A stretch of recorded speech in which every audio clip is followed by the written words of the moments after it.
Welcome back to the sweatshop. In today's video, we're going to be working on this 2016 Subaru Impreza. What we're doing in today's video is we're going to be swapping out the CVT fluid, or the automatic transmission fluid. Now, CVT is slightly different than an automatic. Well, it's actually very different, but essentially you want to make sure that you're watching the correct video. They are both automatic transmissions in essence, or in layman's terms. The continuously variable transmission is something that comes, I think it's like 2012 and up on pretty much every Subaru model, but I'm not 100% sure about that, so make sure you are watching the correct video. Now, there are a few things that you're going to need to know once you verify that you have a CVT. First things first, make sure you have the correct fluid and make sure you have the correct tools in order to change that fluid out. What you will need is a scanner that will allow you to check the temperature of the transmission. You will also need a scanner that is able to tell you whether there are any fault codes in the transmission, or a scanner that is capable of doing a relearn if needed. In regards to a relearn, it is something that I have been told by the dealership and a few of my friends who are technicians at the dealership that is needed to be done. But as far as I have experienced, I've never needed to do a relearn on a Subaru transmission, whether it be this specific 580 or the other type of CVT that they have. And luckily for me, it's never been an issue. That being said, of course, prepare for the worst. Make sure that you have the capability of doing these things instead of going to the dealer, and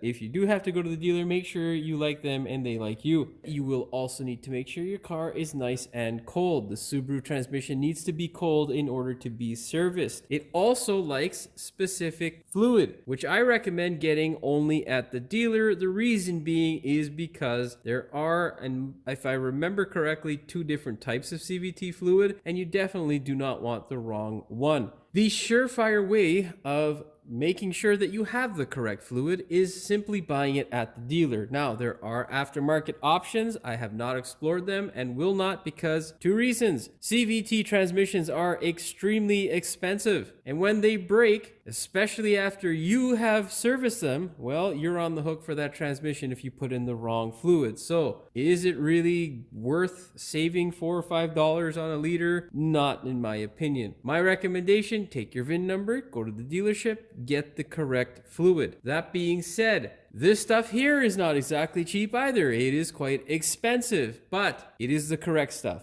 In terms of the fluid, 5 liters is what you see over here, but in actuality, I have 8 liters. I believe this transmission itself takes about 8.4 liters. I think that's the capacity of it, but I'm not sure what exactly I'll need, so it's always best to have more than less, because if you have less, you're going to end up crying yourself to sleep that night, especially if you can't get your hands on any more when you need it. Now, there are a few things that you need to know if you are curious as to whether you need to change your fluid out. I don't usually recommend actually looking at the interval that is in your owner's manual. And the reason that is because Subaru, like many of the other Japanese manufacturers, decided to tell their customers that, well, you can buy a car without doing really any maintenance, which is to say that there's a lot less maintenance involved with the car, which is complete crap. If you look throughout the world, there are different specifications as for when you need to replace your CVT fluid. The tune has definitely changed from the majority of dealerships, regardless of whatever the owner's manual says, depending on what year, make, and model that you have. It is not a lifetime fluid. It is something that needs to be serviced, and it is recommended from most of my local dealerships and people that I know throughout the industry that you do your first initial service no later than 100,000 kilometers. It's supposed to be followed up every 50,000. Depending upon which dealership you go to, you're going to hear different things. Now, my opinion is on this that if you love your car and you want it to last, go ahead and service the fluid. Yes, it is a bit expensive, but hey, this is what people get when you continuously buy CVTs. If people just supported the automatics or manual stick shifts, you'd be a lot happier when paying the bill. Anyhow, that doesn't really matter for the purpose of this video, of course. Before we get started with today's video, do me a big favor, hit that subscribe button as well as the notification bell so you never miss one of my new videos. I think I got all the talking points and rambling out of the way. If I think of anything else, I of course will let you know throughout the video. First things first, if you are going to do this, make sure you have a hoist or 4 jack stands so you can get this thing up on a level surface. If you can't get it level, you will not be able to perform this job properly and you will cause yourself a headache. Remember, CVTs are very expensive. Anyhow, let's go ahead, put this thing up in the air and I'll show you what you're looking at, where to look, and what to touch. What we are looking at here is the bottom of our wonderful transmission. You can see here we have a pan and we also have a bunch of these funny looking little things around the transmission. Can be kind of confusing, but what you need to identify is your drain plug, which is this guy here. That's nice and easy. Now, I haven't met anybody who's made a mistake yet, but this is our fill plug. That guy is not our fill plug. You'd be surprised. They look exactly the same. Of course, the position to a mechanic would be obvious, but you don't want to take this guy out and try to fill it up from there. So don't be confused by it. Remember, it's this guy here on the side of the transmission. Also, there are 2 different transmissions that Subaru uses, 2 different CVT transmissions. This one here is a TR580. Very important that you make sure you get the correct fluid as well as specifications for your transmission based on your VIN number. That being said, this is a relatively simple job as long as you have the tools and know what to do. You can also tell the difference between the 2 transmissions because they look different. So if yours looks completely different than this, you probably have another transmission, and I suggest looking for other videos potentially that may have the correct transmission that you have. With all that rambling and warnings and all that out of the way, let's go ahead now and get into the fun stuff. 14 mil is what you're going to need for this thing. Get yourself a drain bucket, and man, oh man, I hope you're doing this in an area where there's lots of open air or a breeze because CVT fluid stinks. You know what? Shock oil is pretty disgusting, but the chances of anyone ever smelling that, highly unlikely. Yeah, it's a disgusting sort of smell. Grab your 14 mil and loosen this guy up. Remember, make sure your transmission is nice and cold before you service it. Go ahead now, spin this guy out, and yeah, don't get this shit on you. It's highly carcinogenic and smells like disgusting chemical dog shit. Oh, this one's not as bad as the other fluid. Let her drain out, give her a few minutes. I don't know if any of you guys want to watch this shot, but well, I've already rambled on quite a bit in this video, so I won't bore you with this crap. Now, you can put the drain plug back in at this point, but I like to let it drain out to get as much disgusting CVT fluid as possible out of the vehicle. I'm gonna let this guy drain out for another 5 minutes. That would be a total of 10 minutes. Once it slows to a mere drip, you can go ahead and put your drain plug back into the pan. Make sure you replace the gasket with a new one. Grab this thing, slide it into place, and thread it in. It's much harder to do with my left hand than it is with my right hand. Just to be clear, in case you are confused, we are looking at the transmission from the rear. Grab your torque wrench, set it to 23 foot-pounds or 31 Newton meters. Whenever there is a new gasket, I like to double check because there is usually a bit of crush there. What we need to do, grab some brake clean, wipe off that residue so we make sure we don't have any issues that tissues won't solve with a leak down the road. Because if you leave the residue there, you're going to potentially think that there is a leak, and that's a bad habit. Wipe up all the crap. Go ahead, get yourself a 8mm hex socket and shove it into the hole. Now, you'd be tempted to go ahead and start wrenching away on this thing, but these plugs here are a pain in the ass. They will strip, and if they do strip, you will cry yourself to sleep, because if you have to do any kind of heavy impacting or if you drive it in with a hammer, this casing is not the strongest thing and you can crack it. So get yourself a hammer and do the tap, tap, tap. Remember, do not go at it like a gorilla. You will potentially crack the housing. It's aluminum, cast aluminum. And now, open it up. Jesus. There we go. There we go. I wonder if I caught that on camera. So whenever you pull a ratchet really hard, what'll happen is this guy will spring back. Yeah. It happens all the goddamn time. Luckily, I don't know. There's nothing luckily about that, to be honest. Pull this guy out. Put your bucket underneath, because sometimes it likes to drip some fluid out of there. I don't know why or where it comes from, but whatever. Okay, nothing. Perfect. We can set up our bottles and our pump and start pumping fluid into this guy here. Our next step now is going to be to pump the fluid in. There are various ways you can do this. The most common of which is using a dual pump fluid transfer pump. Pain in the ass. Best if you have another friend to hold the bottle, because while you're pumping, well, this guy likes to freaking fall over when it gets low, which will drive you absolutely insane. Now, that being said, I've made my own standalone pump. Basically, this is off a Honda transmission. I use this guy here with a 3/8 drive, any sort of impact driver, and just run it, and it'll suck the fluid out of this thing and pump it in. Of course, that doesn't solve the issue of this guy wanting to fall over. So what you can do is just use other jugs of whatever, or anything really with weight, to hold those stupid bottles, and that'll make your life considerably easier. You can also use a transfer pump, an electronic one. Just make sure whatever fluid you have used it for in the past is out of it, because you don't want to contaminate the crap that goes into this. Take your time with this. If you're going to use a dual pump, get a friend, get someone to hold it, give them a pair of gloves, because like I said earlier, this stuff is highly carcinogenic. Well, I mean, what isn't really anymore? Fuck, yeah. Anyhow, go ahead and get prepared to get really pissed off if you don't have someone to hold these bottles, because this shit will fall over, it'll spill everywhere, pain in the ass to clean up, and it stinks. Okay, let's go ahead now and start pumping this crap in. Also, put your drain pan underneath, so any of the excess fluid runs off into the drain pan instead of landing on the floor. All right, let's begin the pumping and see how much she takes. We shall find out together. There you go, that's one.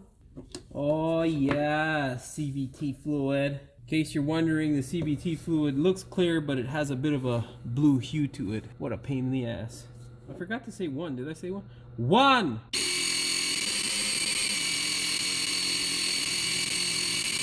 Two! You gotta give it some time to drain back in, because it, well, like oil likes to get all over the place, especially when you don't want it to. It's a pain in the ass. Now, don't be concerned with what is running out currently as you're pumping it in. Once you get a steady flow, then you'll know, like, I mean, something that's drip drip, that way you know that there's enough fluid in there. Then you can go ahead and, well, I'll show you what to do.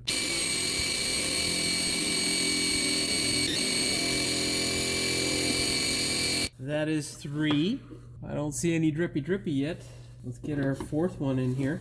Remember, the contents of the bottle is 1 liter. So whatever residue that's left in there is considered to be part of your 1 liter. So don't forget that, eh? What I like to do is take a bottle that is basically empty and use that to fill up whatever contents is left in the other bottles that are being drained.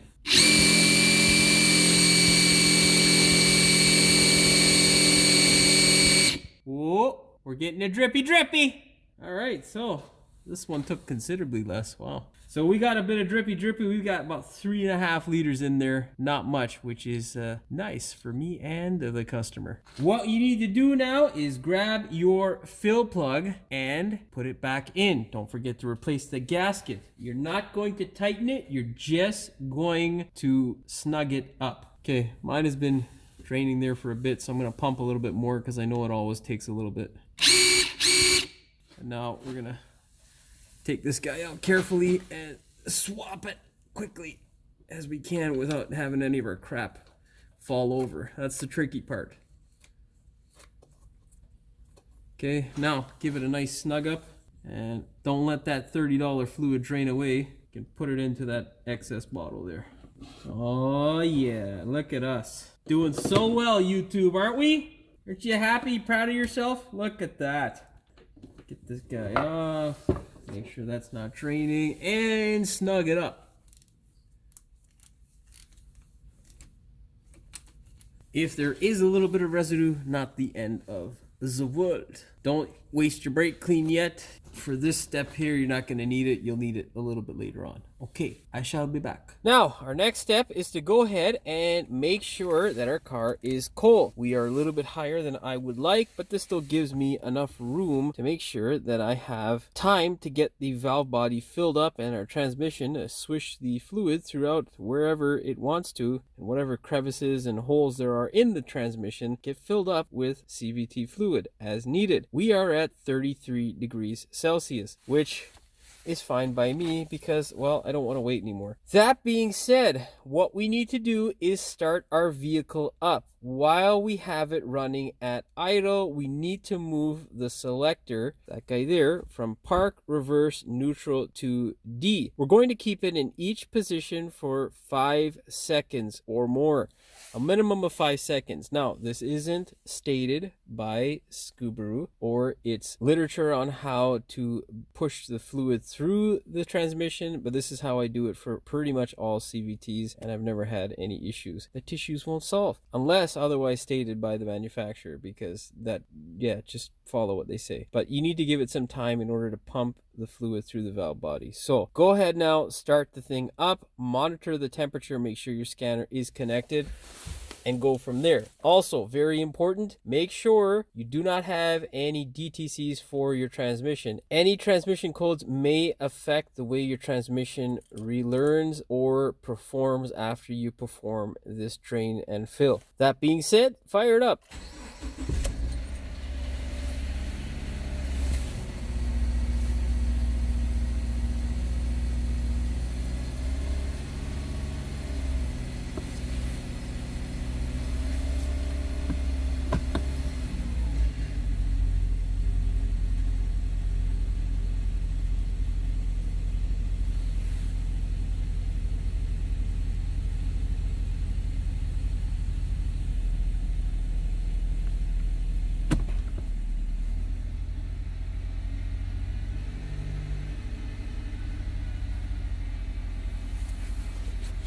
We are still at 33 degrees.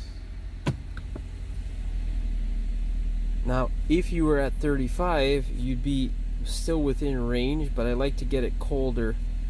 I like to do this on the colder end of the spectrum. The reason being is because, well, it just gives you more time to have the transmission pump fluid through. The hotter it is, the quicker everything needs to be done, and, well, it's just my personal preference to have it done at least 2 to 3 cycles.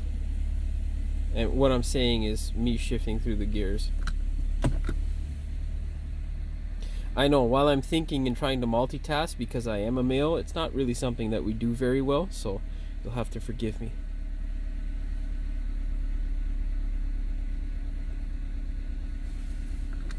$34. Now, one thing you'll notice with transmission fluid is as it starts to build heat, it really ramps up. Now, what I like to do is with it idling at 40 degrees, we will climb out of the car. After doing this a second time, that's why I say it's better to have the temperature lower. See, we're at 35 already. We'll crawl out of the car, we'll pull that fill plug out, and verify that it is at the appropriate level. Now, if nothing drips out, then you might have to add a little bit, fill it up to where it needs to be, which is at the low level of the fill plug. Of course, 40 degrees is where we want to be at when we check it. We are at 37, so this will be our final cycle. Of course, if it was at a lower temperature, we'd be doing this a third time. Hopefully this all makes sense. I will be finding that out when I do the editing. You'd be surprised how many times I edit something and then I'm like, son of a bitch, I forgot to say that. Remember, we need to keep the car running while we go to check it. We also need the vehicle on a level surface in park. All right, we're at 39. We're gonna hop out now, put this thing up in the air. We'll pull that fill plug and add as needed. Best advice I can give you is be quick. We are currently at 40 degrees. Grab your 8mm. Make sure your drain pan is underneath. And thread this guy out. Let's see if anything comes out of there. Damn you. Nothing is coming out of there, so we gotta add some. You gotta be quick. The reason being is, of course, you do not want the temperature to exceed 45 degrees. That will pose a problem for you. Grab that guy, shove it into the hole. Oh, my hose is not long enough. All right, there we go.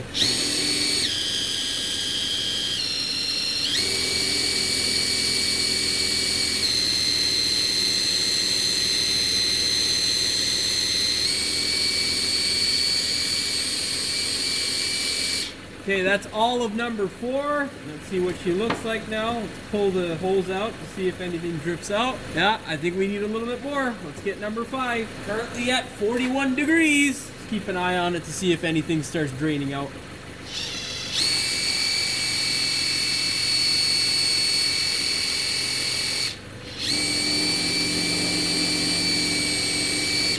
That's another 100 mil there, and you can see we have a drip developing, so we are good to go. What you need to do now is pull this guy out, let it drain off. Once it comes to a drip, basically like that right there, you can go ahead and put your fill plug back into the hole. Yeah, this is still hard with the left hand. Much easier with the right hand. Of course, grab your torque wrench, set it to 37 foot-pounds or 50 newton meters. Now, grab your wonderful brake clean, get rid of any of the residue in this area, make sure it's nice and clean, because if there is residue, you might get yourself thinking that there is a leak, which would suck.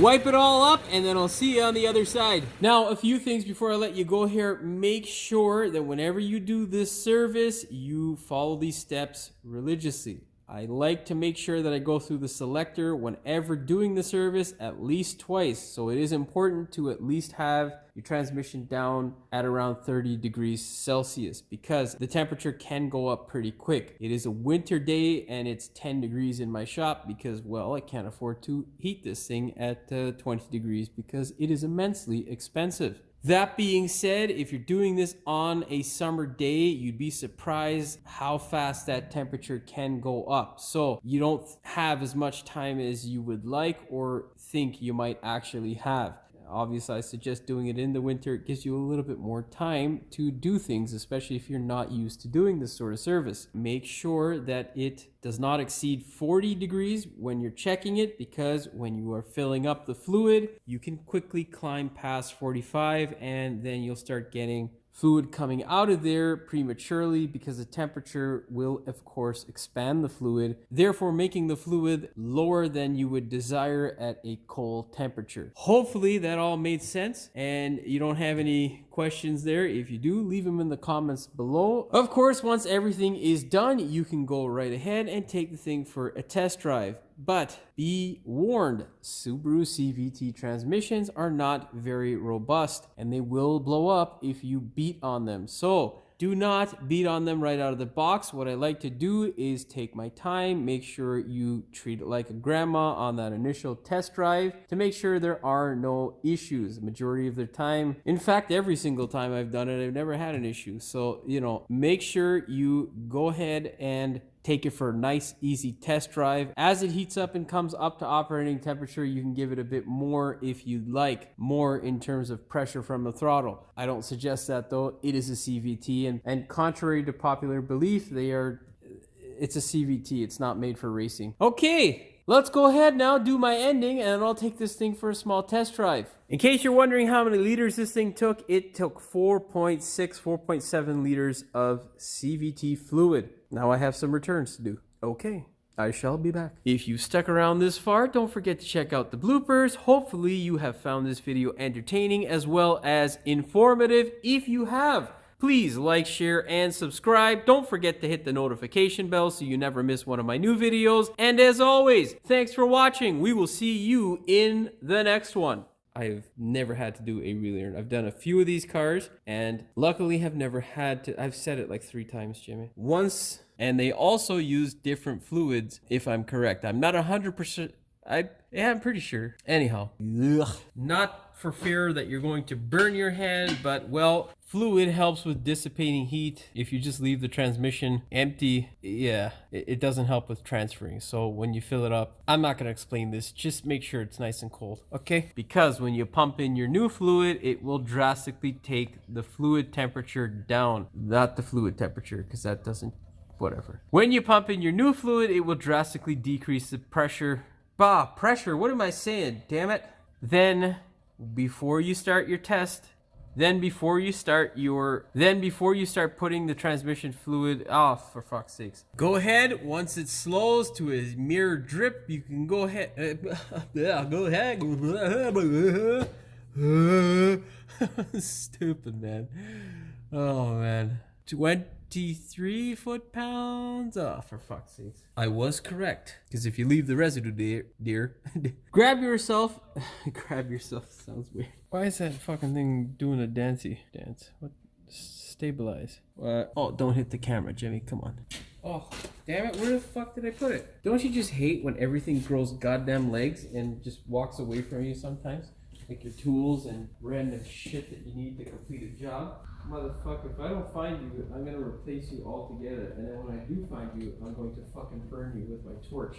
And you will return to metal heaven. Understood? Good. No, come on, man. I was just fucking around. Where are you, for real? Brah! Where you at? Where you at, bro? Well, I got the socket. Oh, for fuck's sake. On my box. This is pointless. We're going to keep it in. Damn it, hoist. Shut up. Oh, fuck. My brain freeze. Brain freeze right there. My brain freeze by. Of course, grab your torque wrench, set it to 37 Newton. Fuck. In my opinion, to do that sort of, I don't know what the fuck I just said. I gotta start that shit all over again because I'm all confused and all over the fucking place. Pop it. What?